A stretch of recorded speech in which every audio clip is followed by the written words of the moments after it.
Shalom. దేవుని పరిశుద్ధ నామానికే సమస్త మహిమ ఘనత ప్రభావములు కలుగును గాక. మన ప్రభువును రక్షకుడైన యేసుక్రీస్తు యెహోషువ మెస్సీ నామములో ఆత్మీయులైన యెహోషువ మెస్సీ ఆత్మీయ కుటుంబ సభ్యులందరికీ నా హృదయపూర్వక వందనాలు, ఉదయకాలపు శుభాలు తెలియజేస్తున్నాను. ప్రభునందు ప్రియమైన వారులారా, ఎలా ఉన్నారని అందరూ బాగున్నారు కదా. దేవత దేవుని యొక్క కృప, ఆయన ప్రేమ, సంతోషము, సమాధానము, క్షేమం మనందరికీ తోడుగా ఉండి నడిపించిన గాక. అపోస్తల కార్యములు 1వ అధ్యాయము 24వ వచనం ధ్యానించుకుందాం. అపోస్తల కార్యములు 1వ అధ్యాయము 24వ వచనం. ఇట్లని ప్రార్థన చేసిరి, అందరి హృదయములను ఎరిగియున్న ప్రభువా.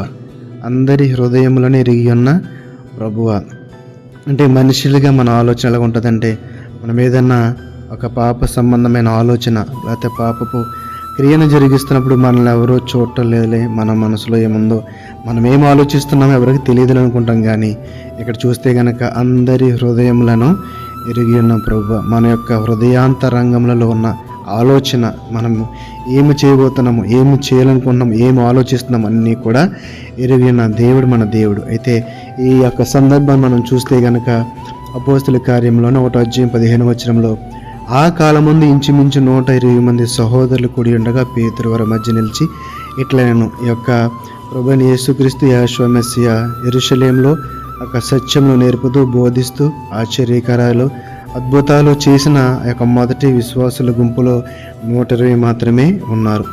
ఒకవేళ నగరంలో ఇతర విశ్వాసులు ఉన్నారేమో కానీ ఏవో కారణాల వల్ల వారు లేకపోయి ఉండొచ్చు. కానీ పరిశుద్ధాత్మ వచ్చిన రోజున ఒకే రోజు 3000 మంది పశ్చాత్తాపడి ఆ యొక్క శుభవార్తను నమ్మినట్లుగా మనం చూస్తున్నాము. కాబట్టి 16వ వచనం చూస్తే, సహోదరులారా, యెహోషువను పట్టుకున్న వారికి త్రోవ చూపిన యోధాను గూర్చి పరిశుద్ధాత్మ దావీదు ద్వారా పూర్వం పలికిన లేఖనము నెరవేరవలసి ఉన్నది. పరిశుద్ధాత్మ దావీదు ద్వారా పలికిన ఆ యొక్క లేఖనం అంటే ఇక్కడ ప్రభువైన యేసుక్రీస్తు యెహోషువ మెస్సీ లాగానే పేతురు పాత నిబంధన గ్రంథమైన నమ్మకం ఉంచినట్లుగా మనం చూస్తున్నాం. అంటే అది పరిశుద్ధాత్మ మూలముగా కలిగినదని, అది నెరవేరక తప్పదని అతడు నమ్మాడు. అయితే అతడు మనలో ఒకడిగా ఎంచబడిన వాడే ఈ పరిచర్యలో పాలు పొందెను.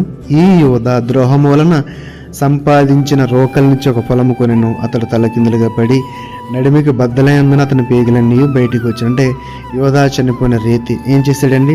ప్రభువైన యెహోషువ మెస్సీ కూడా ఉంటూనే, అతని బోధనలను వింటూనే, అతనితో నడుస్తూనే, అతను పోలి ఉంటేనే, అతని విశ్వాసులు అనగా ఒక శిష్యుల గుంపులో ఒకడిగా ఉంటేనే ఏం చేశాడు? ద్రోహం చేశాడు. అంటే ఇది యెహోషువ మెస్సీకి తెలియదండి, తెలుసు కదా. కానీ లేఖనము నెరవేరవలసి ఉండెను. పేతురు చెప్తున్న మాట అదే. సహోదరులారా, యెహోషువను పట్టుకున్న వారికి త్రోవ చూపిన యోధాను గూర్చి పరిశుద్ధాత్మ దావీదు ద్వారా పూర్వం పలికిన లేఖనము నెరవేరవలసి ఉండను. అనగా ఇది జరుగుతుందని ఆయన హృదయానికి తెలుసు. అందరి హృదయములను ఎరిగి ఉన్న ప్రభువు మన ప్రభువు. కాబట్టి ఇక్కడ చూస్తే కనుక ఆ 22-23 వచనంలో కూడా ఇంకొక మంచి విషయం మనం చూడగలుగుతాం.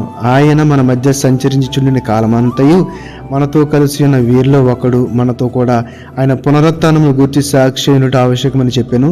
అప్పుడు వారు యూస్తు అను మారు పేరు గల బర్షబ అనబడిన యోసేపు, మత్తయి అని ఇద్దరు నిలబెట్టి, అంటే యోధ చనిపోయిన తర్వాత ఆ యొక్క స్థానాన్ని భర్తీ చేయటానికి ఇక్కడ ఇద్దరు నిలబెట్టి ఒకరిని ఎన్నుకోవటానికి చీట్లు వేశారంట. వాళ్ళ పేర్లు ఏంటంటే యోసేపు, మత్తయి. అయితే దీనిలో వారు జ్ఞానంతో ప్రవర్తించారో తప్పు చేసిన ఆలోచిస్తే కనుక ఈ మత్తయి క్రొత్త ఒడంబడి గ్రంథంలోకి ఎక్కడా కనబడ్డు. వారిద్దరిని నిలబెట్టారని గమనించండి. చీట్లు వేసినప్పుడు ఆ ఇద్దరిలో ఒకరి పేరు చీట్ రావాలి. ప్రభు అతను ఎన్నుకోకపోయినా అతని పేరు చీట్ రావాలి. అయితే ఆ ఇద్దరిని నిలబెట్టక ముందు వారు ప్రార్థన చేశారని రాసిలేదు. అయితే తర్వాత వారు ఆ సంగతిని గురించి ప్రార్థన చేశారని అన్నట్లుగా ఇక్కడ మనకు కనిపిస్తుంది. ఇద్దరిలో ఒకరిని ఎన్నుకోవాలని దేవుణ్ణి ప్రార్థించడం దేవుణ్ణి యొక్క హద్దుల్లో పెట్టినట్టే కదా. కాబట్టి ఆ ఇద్దరిని తప్ప మరెవరినైనా ఎన్నుకోవడానికి వారు దేవునికి అవకాశం ఇవ్వలేదు. ఈ రచయిత అభిప్రాయం ఏంటంటే, తర్వాత యెహోషువ మెస్సియా పౌలును 12 రాయబారులు ఒకడుగా నియమించాడు. దేవుని నగరానికి ఉన్న 12 పునాదులలో ఒక దాని మీద మత్తయి పేరు కనిపిస్తుంది, పౌలు పేరు మాత్రం ఇక్కడ కనిపిస్తుంది. అంటే మనం ఎన్ని అనుకున్నా, ఏమి చేసినా కూడా చివరికి నెరవేరేది దేవుని యొక్క చిత్తమే. అందరి హృదయములను ఎరిగి ఉన్న ప్రభు. కాబట్టి మన ఆలోచనలను స్థిరపరచుకొని మనం ఆత్మీయంగా ఎదుగుతూ రక్షణలో అనుదినము కూడా మనం మన యొక్క మనసును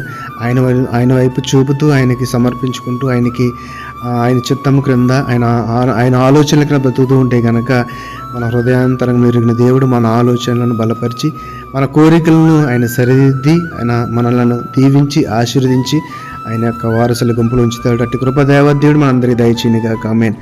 పరిశుద్ధుడా మహోన్నతుడా మమ్మల్ని తండ్రి, నీ పరిశుద్ధమైన నామమునకు వందనాలు. నాయన, మీరందరి హృదయములను ఎరిగిన దేవుడు, మా హృదయములను కూడా ఎరిగిన దేవుడు ప్రభువా. మా హృదయాంతరంగంలో ఉన్న ప్రతి కల్మషమును తీసివేయండి, ప్రతి దురాలోచనను తొలగించండి. పవిత్రమైన పరిశుద్ధమైన నమ్మకమైన బిడ్డగా జీవించు కృపను దయచేయండి. రక్షణలో బలపడుతూ ఆత్మలో బలపడుతున్నాయినా నీకు ఇష్టమైన బిడ్డగా విరిగిన హృదయం కలిగించు కృపను దయచేయమని ఉన్న వాక్యం ద్వారా మా ఆత్మను బలపరచమని నజరేయుడైన యేషువా మెస్సీ నామములో ప్రార్థన అడిగి వేడుకొనిచున్నాము తండ్రి. ఆమేన్. ఆమేన్. షాలోమ్. అందరికీ వందనాలు.